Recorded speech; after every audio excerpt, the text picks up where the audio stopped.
Amendment bill आलेलं आहे, वक्फ board amendment त्यापासून एक ग्रुप नोटिसेसच्या प्रकरण कर्नाटकमध्येही दिसायला मिळालं आणि महाराष्ट्रात लातूरमध्ये आता बातमी येते 130 आमदारांना अशी नोटिसेस गेलेली आहे. काय वाटतं?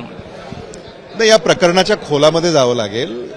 नेमकं अचानकपणे या शेतकऱ्यांना ज्या नोटिसा वक्फ बोर्डानं जारी केल्या, किंबहुना वक्फ बोर्डाने सुद्धा जारी केल्यात का मला माहिती नाही, का कोणीतरी वैयक्तिक याच्यामध्ये तक्रार करून त्या तक्रारीवरून नोटिसा जारी केलेल्या आहेत, याची माहिती आम्ही घेतोय.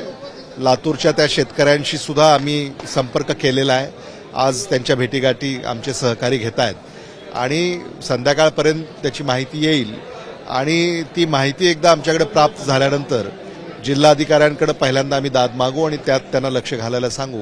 शेतकऱ्यांवर अन्याय होणार नाही ही आमची भूमिका आहे आणि त्याची खबरदारी आम्ही बाळगू.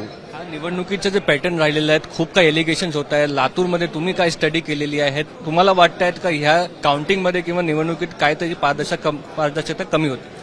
पारदर्शकता नाही आहे हे तर खरं आहे.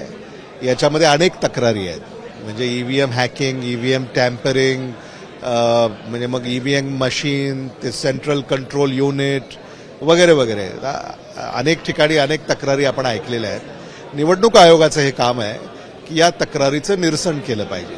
शेवटी लोकशाहीवर जो विश्वास जनतेचा आहे तो जर अबाधित ठेवायचा असेल तर या प्रक्रिया ज्या व्यवस्थेतून आपण त्याची अंमलबजावणी करतो त्याच्यावर जर प्रश्नचिन्ह उपस्थित होत असेल तर निवडणूक आयोगाने याच्यात पावलं उचलली पाहिजेत अशी आमची भूमिका आहे. सीएलपी बाबत कधीपर्यंत निर्णय होऊ शकतो काँग्रेसने? याच्यामध्ये पक्षाचं नेतृत्व या संदर्भामध्ये योग्य वेळी निर्णय करेल आणि ती योग्य वेळ काय आहे पक्षाचे नेतृत्वच याच्यामध्ये भाष्य करू शकते. धन्यवाद.